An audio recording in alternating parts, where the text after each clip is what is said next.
Joining me on the line, as always, is Jono from Geelong. Jono, last weekend was round 17.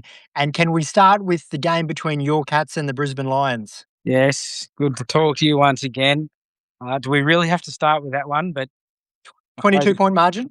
we didn't start as a Geelong supporter. The Lions came right out of the blocks, kicked the first 8 goals of the game, and it was almost over by that stage. But the Cats fought back in the second quarter. I think the margin was around about 11 points at half time, but they burnt way too many tickets just to get back in the game. They didn't start well, and the Lions were far too good. And there's no reason why they can't be winning 3 on the trot here, Cam. Well, the Cats have now slipped into that wildcard round territory, and this was a home game as well. So I think I tipped the Cats from memory.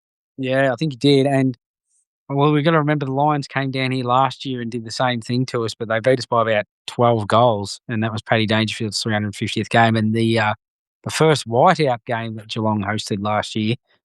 But they've been 1-for-1, the Cats and the Lions, over the last 12 months and thereabouts.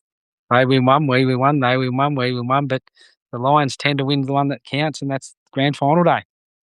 So it sounds like the cold weather didn't stop the Lions from performing. Let's move on to the Swans v Bulldogs. Swans, they picked up a 35-point win over the Dogs. Yeah, the Swans, they came out, they looked pretty good, the Swannies. The Dogs did not give a yelp. They sort of fought back towards the end there at various stages and kept themselves somewhere around the mark, but the Swans were far too classy at the SCG, and the poor old doggies, when they miss their top liners, they just can't compete. West Coast, they went down, but they've got to be happy with their performance against the Crows.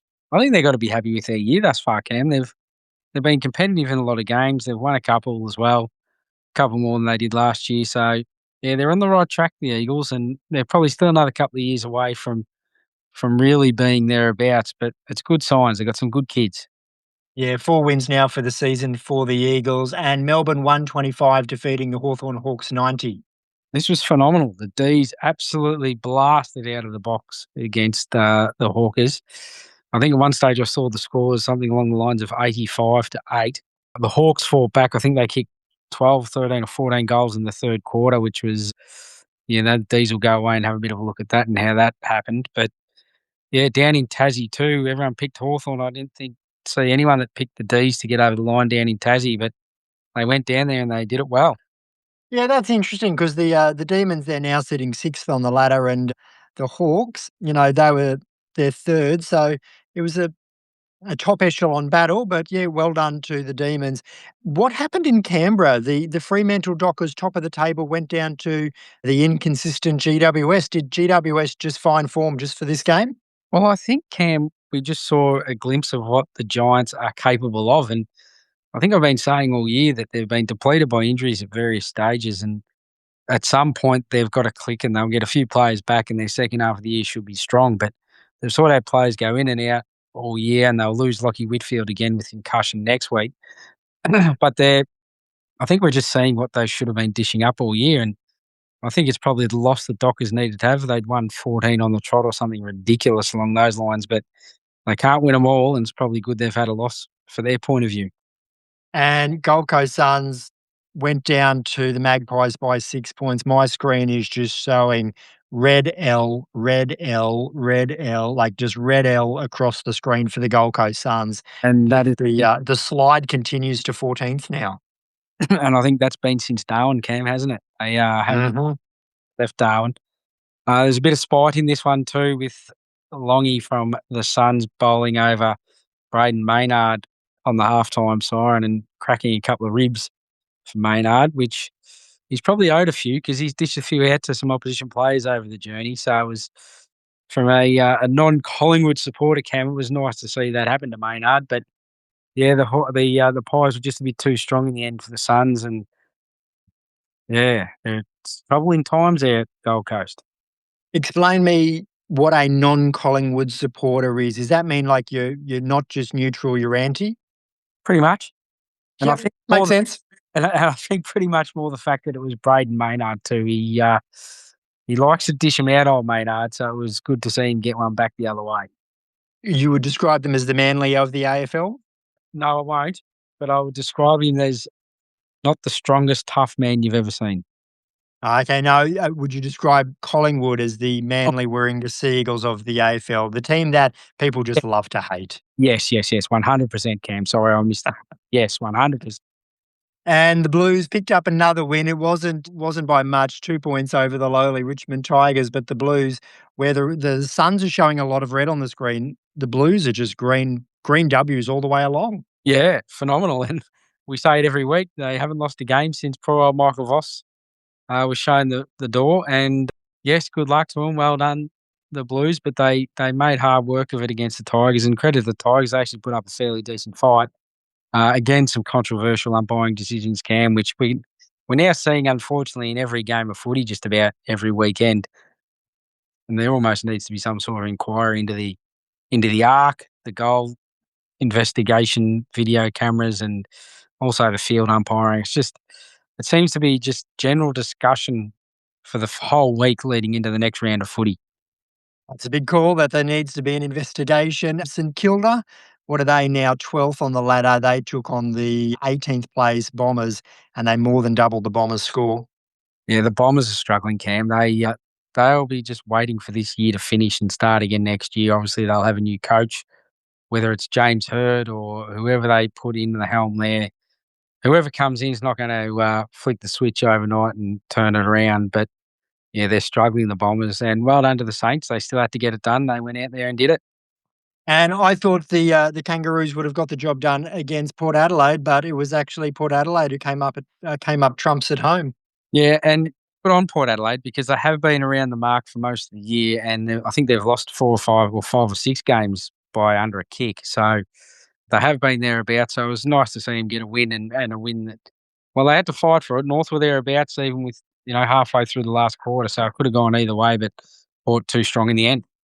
Now, this is a question that I haven't preempted with you, so you may not have an answer this week. It might be next week. Right. But what number of points do you think will be the bottom of the 10 for the ladder when it comes finals time? Because at the moment, the Blues and the Kangaroos, they split 10 and 11. They're on 32 points. What do teams need to get to? Well, historically for the 8, when it was top 8, they used to work on 12 or 13 wins to get you into the 8. So you would think it'd be around the 11, 12 mark for 9. Yeah. So if we're looking at the Pies now, what have they had? They've had 8 wins, so another 3 wins to sneak in. So I reckon that should be around about the mark. You'd want to be 11 or 12.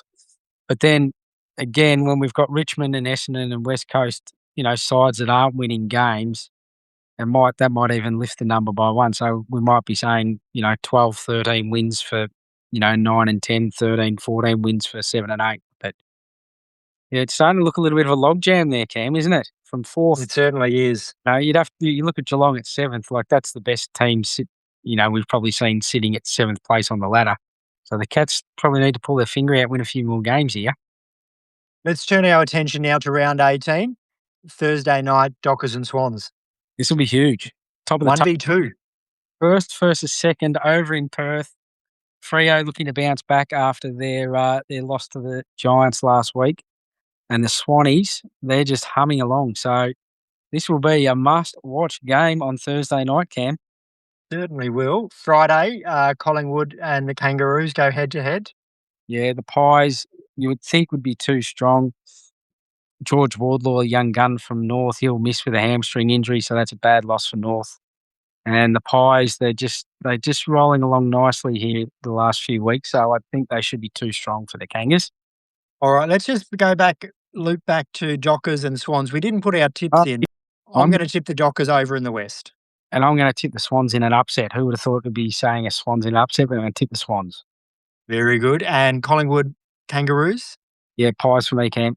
I'm going the upset in that one with the Kangaroos. Saturday, first game, St Kilda, Port Adelaide. Under the roof at the Dome, Cam, I think the Saints should be too strong, but we've seen stranger things happen, and we know that Port are going to be around the mark because they've shown that in the majority of their games this year. But I think I'm just going to have to tip the Saints purely on home ground advantage, and that is it. Yeah, I'll go the Saints. Although Port had that win last week, I'll stick with the Saints. Tell me about GWS GWS v the Cats. Can the Giants pull it out 2 weeks in a row? They certainly can, and obviously buoyed by the 7-goal haul from veteran Jade Stringer last week against the Dockers. But unfortunately for the Giants, they will miss playmaker and their key defender, Lockie Whitfield, who suffered a concussion last week, so he will miss the game. The Cats, it's a must-win for them to hang around that mark, looking, if they're a chance to make the top four, they must win this game. The Giants can definitely win, but I think I'm going to have to stick with my Cats, Cam. Something tells me I want to tip the Giants in this one, but I'll go with the Giants. I'll go with the upset. I've tipped the Cats a lot this year. And they've let you down? And no, they've been good. They've been really good. Well, they've let me down. And if Lockie Whitfield was playing this game, I would tip the Giants. All right, let's go now to the Blues and the Hawks. Yeah, this would be, well, you'd think on paper that the Hawks should get this done, but you can only go on form. The Blues have won 7 on the trot.